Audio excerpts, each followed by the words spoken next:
senhor Luiz Inácio da Silva, vou chamá-lo de ex-presidente. O senhor prefere como? Pode ser ex-presidente? Doutor, se puder falar um pouquinho mais alto, para mim seria bom. Tá. Posso chamá-lo de ex-presidente? Pode. Tá.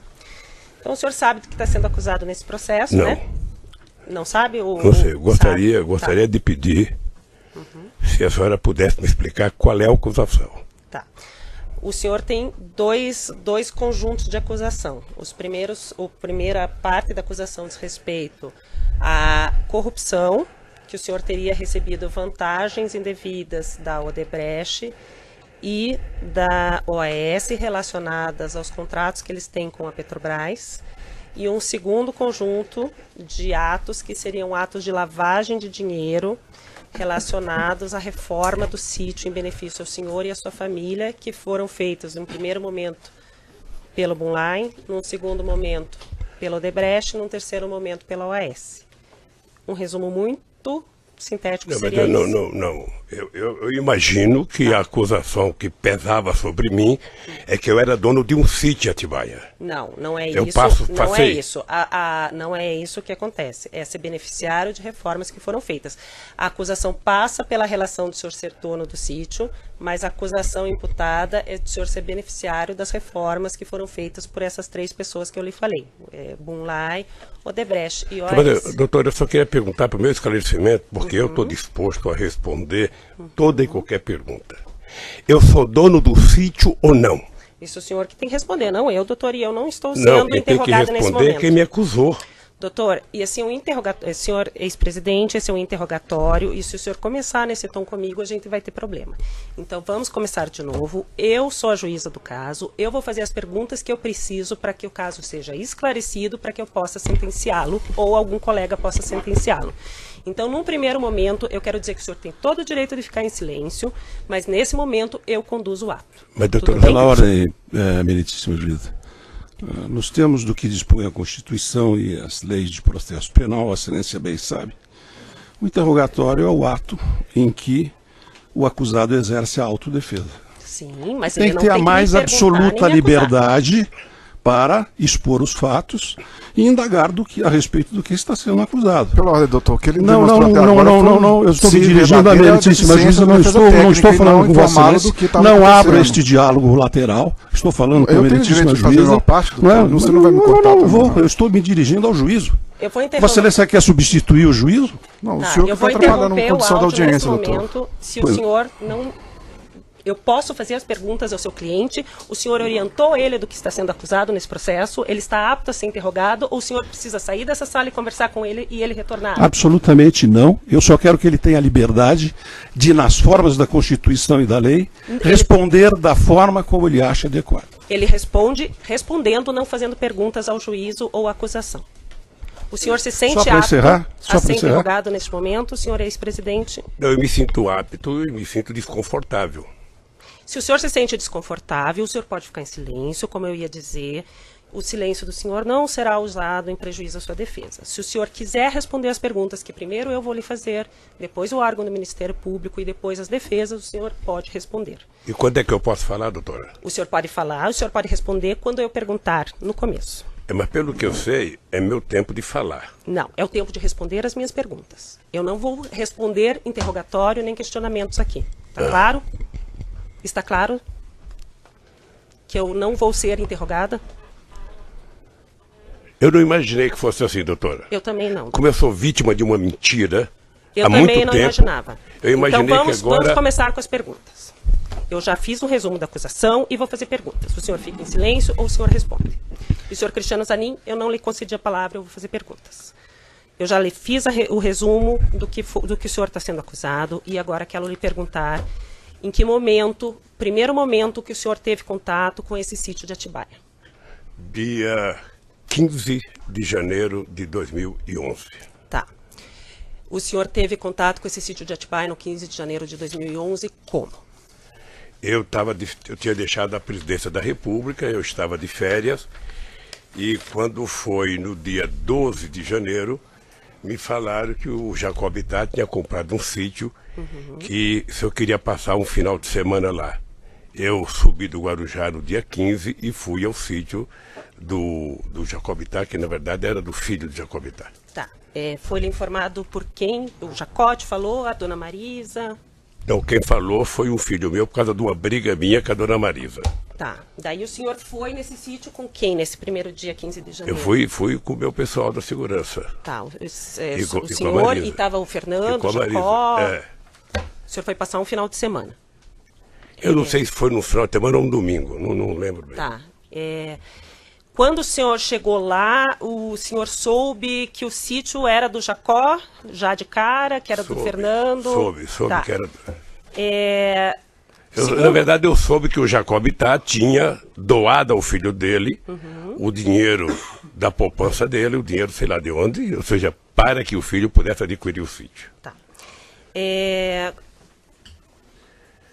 O senhor passou a frequentar o sítio a partir de então?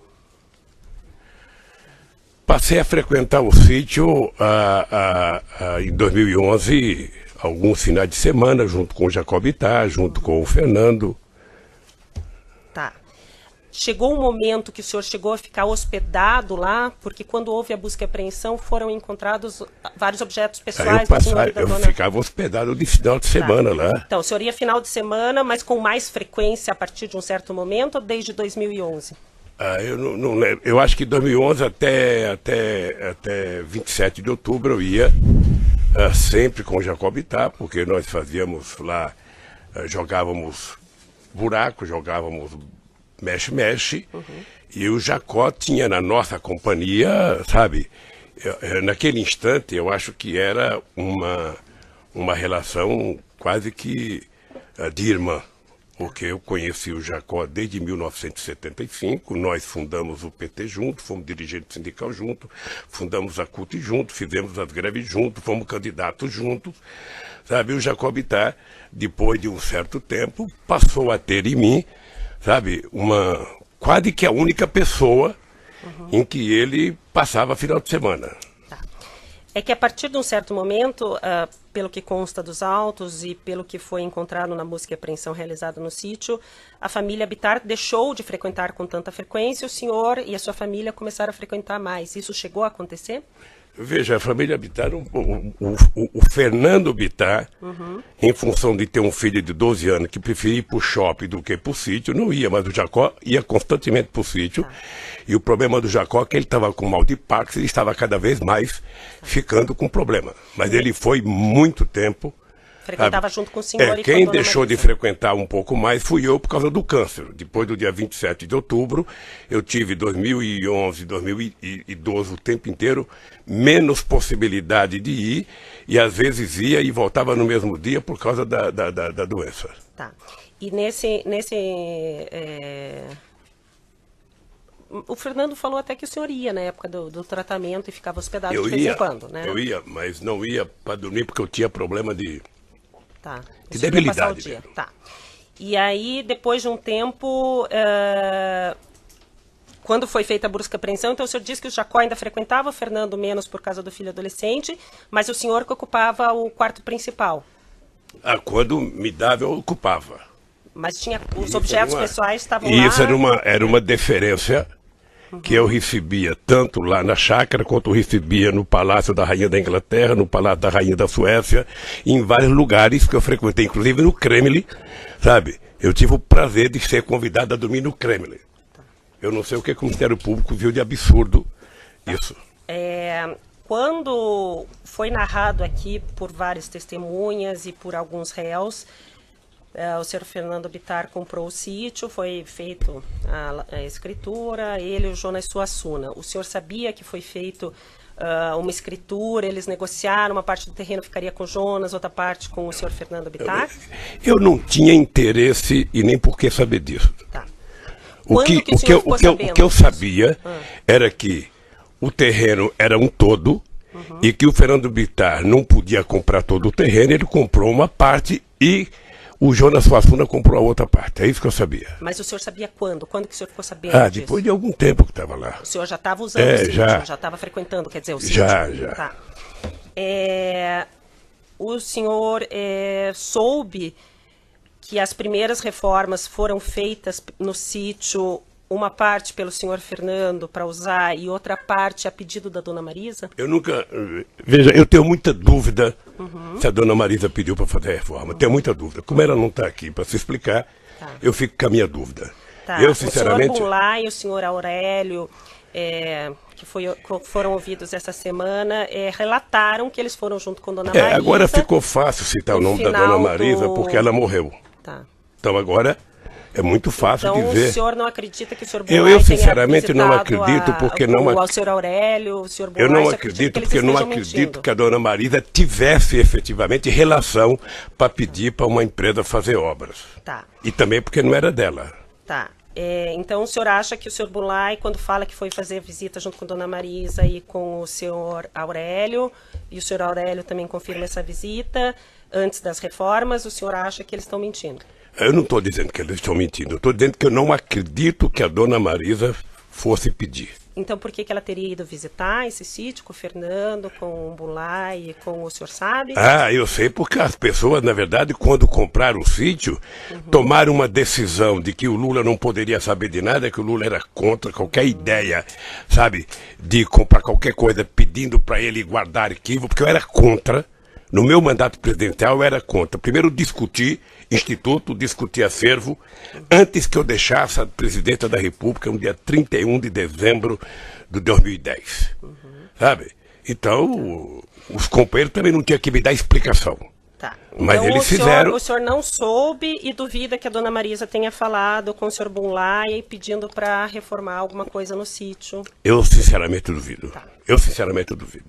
O senhor soube que as primeiras pessoas que fizeram a obra, o senhor Ignes, as primeiras pessoas que estavam lá foram retiradas a pedido da senhora Marisa, do senhor Fernando, do senhor Aurélio? O que eu sei das reformas, na verdade, foi depois da imprensa. Tá. A senhora sabe do contato que dona Marisa tinha com pessoas da Odebrecht, com a direção da Odebrecht, para ter pedido para a Odebrecht assumir essa reforma? É isso que eu estou tentando dizer. A Marisa não tinha, no meu conhecimento, nenhuma relação com a Odebrecht. Tá. Mas nem em eventos sociais ela não tinha contato com o senhor Emílio, com o senhor Marcelo? Ela participou de jantares, de eventos sociais com o senhor Emílio, o senhor obviamente Marcelo? que pode ter encontrado num evento qualquer, sabe, público com essas pessoas, porque ia muitos empresários. Mas ter liberdade para falar com uma pessoa e pedir, eu sinceramente acho que quem citou isso está tentando encontrar uma solução cômoda para uma pessoa que já está morta. As pessoas que relataram esse fato, também o senhor acredita que estão mentindo, que dona Marisa não vou pediu? dizer, não estou utilizando a palavra mentindo. Tá. Eu só estou dizendo que não acredito que a dona Marisa tenha pedido. Tá. Com relação a parte que foi feita, o senhor já relatou, e eu ia perguntar isso no início do depoimento, ficou um pouco tumultuado, a questão da relação do senhor com a Odebrecht. O senhor concorda em usar o que já foi dito nos outros processos, no processo anterior, que é do apartamento e do... O senhor concorda ou o senhor quer que refaça algumas perguntas? Doutora, eu na verdade gostaria de falar outra vez o que eu já falei aqui para o doutor Moro, numa audiência. Já falei, ou seja, o primeiro processo que eu fui vítima aqui é uma farsa, uma mentira do Ministério Público com PowerPoint. A segunda é outra farsa, sabe? E eu tô pagando esse preço. Tá. Eu vou pagar porque eu sou um homem que crê em Deus, creio na justiça e um dia a verdade vai prevalecer. O que está acontecendo? Tá, então o senhor quer que eu refaça as perguntas relativas ao... aproximação que a diretoria da Odebrecht tinha com o senhor. É isso para o senhor poder falar de novo? Pode fazer.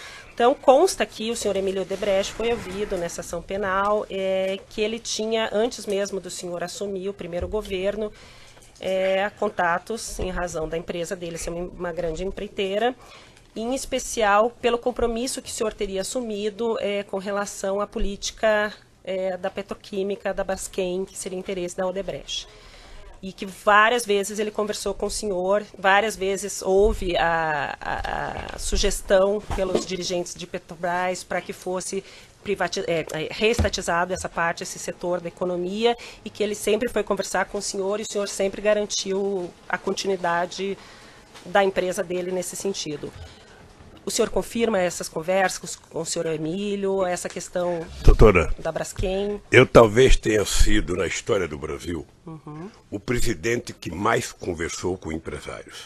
Talvez o único presidente da República eleito com programas em cada eleição que eu disputava. E esse programa de governo era feito ouvindo desde os mais simples trabalhadores aos mais importantes empresários, passando pela Febraban, representando o sistema financeiro, passando pelo sucro alcooleiro, passando pela indústria de óleo e gás. Eu, quando construía um programa de governo, eu construí um programa de governo para o Brasil e não para mim. E o Emílio Odebrecht e outros empresários participaram muito de discussão, sabe, sobre o futuro do Brasil, sobre a construção. E eu tinha um pensamento sobre a indústria petroquímica. Porque a Petrobras, diferentemente do que algumas pessoas falam, não é uma empresa estatal.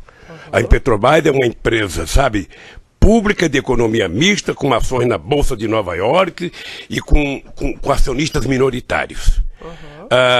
E eu não tinha nenhum interesse que fosse estatizado qualquer coisa. Eu tinha interesse que tudo fosse transformado, sabe, numa atividade de empresas públicas e que deveria participar Petrobras, empresas privadas, Banco do Brasil, empresas privadas, tudo. Eu achava que tinha que ser uma mistura da atividade econômica para a gente fazer esse país voltar a crescer.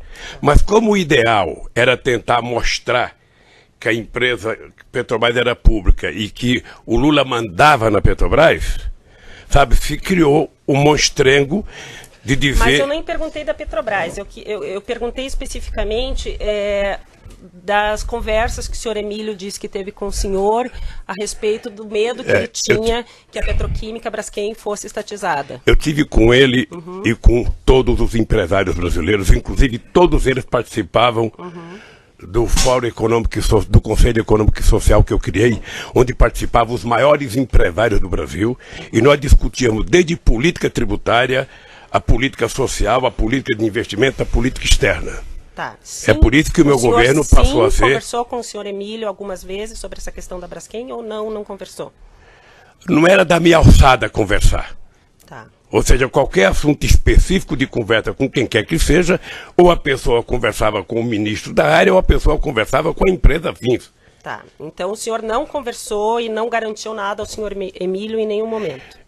Veja, primeiro eu poderia garantir qual era a intenção do governo. E a intenção do governo era ter o Brasil como um país, sabe, de uma indústria química poderosa. O Brasil é um país de 200 milhões de habitantes, o Brasil compra até bacia de lavar os pés, importa porque não tinha uma indústria química forte. Eu era favorável e defendia que o Brasil tivesse uma indústria petroquímica muito forte. E a Braskem... Eu só queria que o senhor respondesse sim, não. É porque não é só assim, doutora. Lamentavelmente não é só assim, sim ou não. A defesa gostaria de ter a palavra.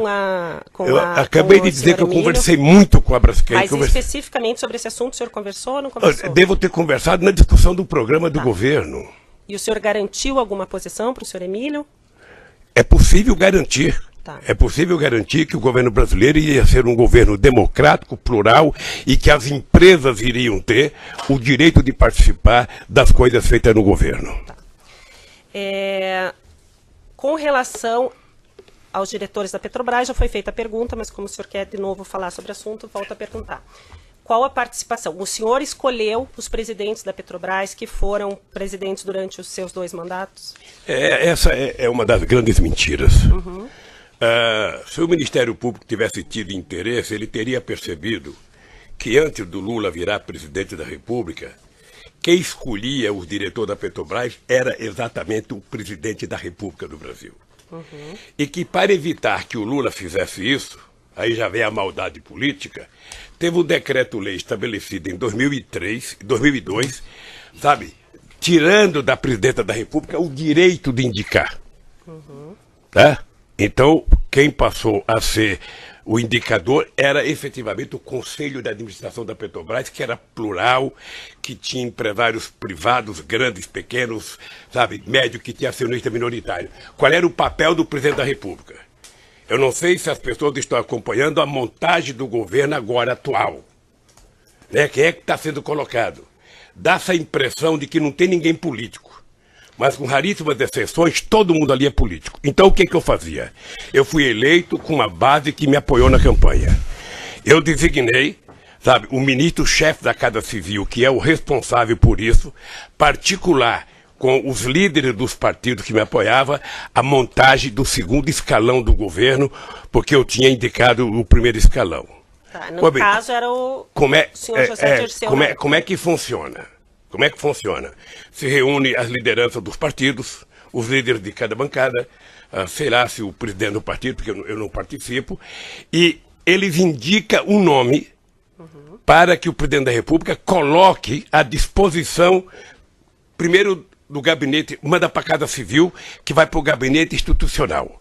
O gabinete institucional faz uma investigação, sabe, se tem prontuário, se tem denúncia, se tem qualquer coisa que não signifique boa conduta.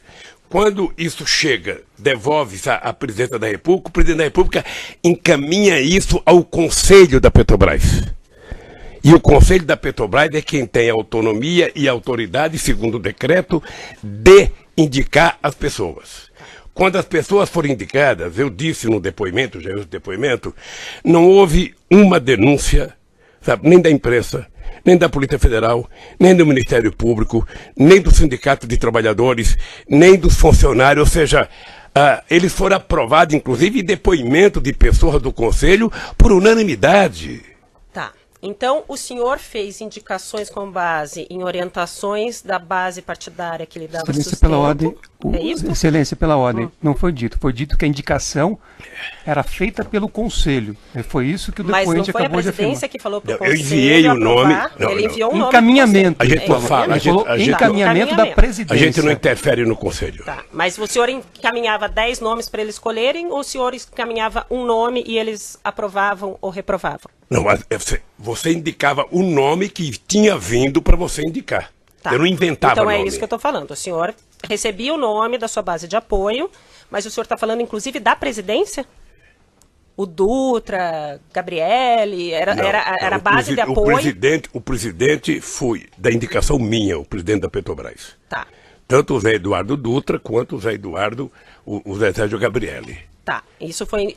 O senhor passou o nome, então, ou indicou o nome para o Conselho da Petrobras e o Conselho aprovou. É isso? É. E até então não tinha nenhum indicativo que nenhuma dessas pessoas tinha qualquer problema. Nenhuma. E eram todos concursados de mais de 30 anos de empresa. De empresa, tá. A mesma coisa ocorria com as diretorias.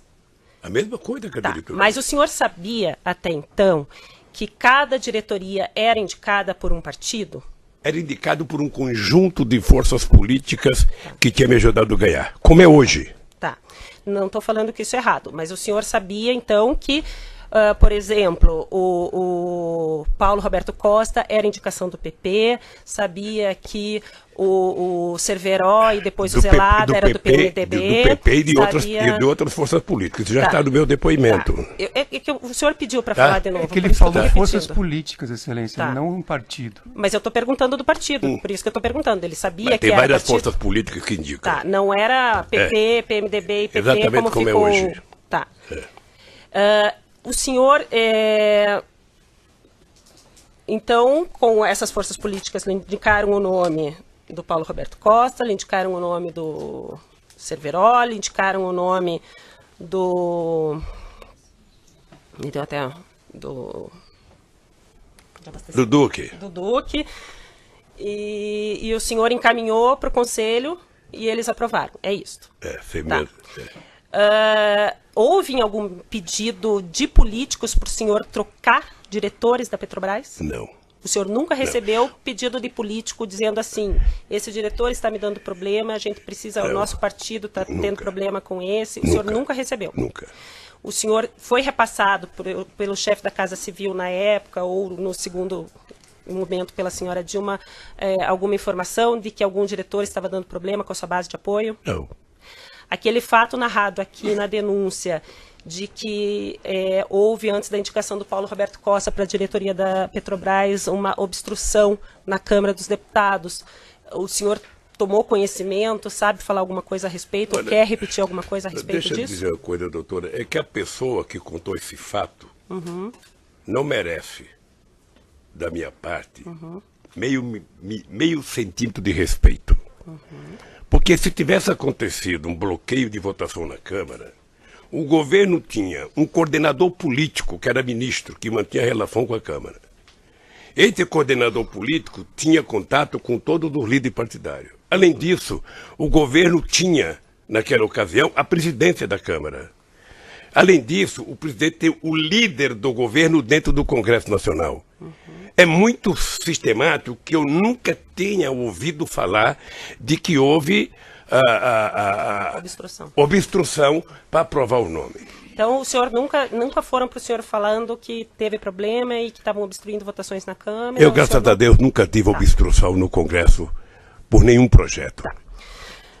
Segundo consta aqui na denúncia, dentre as várias reuniões que constam na sua agenda com o senhor Emílio Odebrecht, há uma reunião no dia 30, no penúltimo dia do governo do senhor, 30 de dezembro de 2010, que o senhor teve uma reunião com o senhor Emílio. O senhor confirma essa reunião? Eu não teve reunião, doutor.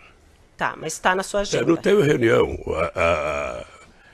Fui eu que contei que houve uma conversa. O Emílio pediu para ir ao Palácio para que ele pudesse apresentar o Marcelo à presidenta Dilma. Foi isso. Eu estava na Bahia, regressei da Bahia, que eu estava inaugurando um programa votacional, e o Emílio esteve no Palácio por volta de 5 horas, quase já era final, já era véspera da posse da Dilma, tinha poucos minutos para qualquer contato político. A conversa foi muito rápida, sabe? Mas não foi uma reunião em que você senta numa mesa e conversa e discuta o teu assunto. Dentre os documentos juntados no processo pela defesa entregues ao Ministério Público pela defesa dos executivos da Odebrecht, consta uma pauta que o senhor Marcelo teria passado ao pai de assuntos a serem tratados com o senhor. Isso já foi te perguntado, né? Já foi perguntado para o senhor antes, mas dentre os assuntos estava sítio 15/1, que é a data que o senhor disse que conheceu o sítio, né? Coincidentemente, a data que o senhor disse que conheceu o sítio estava nesse e-mail que o senhor Marcelo mandou para o pai para conversar com o senhor nesse dia 30. O senhor Emílio, ouvido aqui em juízo, diz que mencionou ao senhor, ao final da reunião, que o sítio estaria pronto no dia 15 e que o senhor não esboçou nenhuma reação. Porque eu não sabia, doutora. Tá, mas o senhor se recorda do senhor Emílio ter falado com o senhor? Na verdade, não lembro. Eu vi o Emílio no depoimento, vi até pela televisão, o Emílio dizendo, dando um sorrisinho sarcástico, de que, olha, eu até lembrei e falei com o presidente, o sítio está pronto, ele não me respondeu nada, eu pressuponho que ele conhecia. Ele poderia ter pressuposto que eu não conhecia. Porque se eu conhecesse, eu ia dar um abraço nele, obrigado, doutor Emílio, que maravilha que o senhor fez. Então, o senhor não se recorda disso? Eu não me recordo dele ter falado. E também se tivesse falado, para mim não significava nada, porque eu até então era analfabeto de sítio. Tá. Segundo os dados... Quantos minutos que tá? 28? Ainda dá mais um pouquinho. Segundo os dados do processo, a Odebrecht fez uma reforma no sítio em que teria gasto R$700 mil. Ninguém, naquela época, nem comentou com o senhor a respeito dessa reforma? Não? Não, porque quando eu conheci o sítio, ou seja, o sítio já não tinha reforma, o sítio estava pronto. Tá. Os executivos da Odebrecht, o senhor Alexandrino e outras pessoas falaram que existia na época uma conta junto com o PT de propinas que eram recolhidas nos contratos públicos celebrados da empreiteira com o governo, ou estatais, ou direto. O senhor, em algum momento, teve conhecimento disso enquanto o senhor era presidente ou após a presidência? Na verdade, doutora, essa é a senha que foi criada no PowerPoint. É por isso que hoje eu vejo as pessoas falar, não, porque foi do Caixa Geral, qualquer coisa é um Caixa Geral, qualquer... Quer dizer, é que se construiu uma mentira, eu não sei se do empresário, de quem quer que seja, e passa a tentar jogar nas costas do PT, sabe, a responsabilidade por tudo o que aconteceu nesse país. A única coisa que eu tenho a tranquilidade é dizer que eu não sei quanto custou, quanto gastou, quem fez, por que fez e o que fez. Tá? Eu vou Quem pode dizer isso é quem é o dono do sítio. Tá, eu vou interromper o áudio.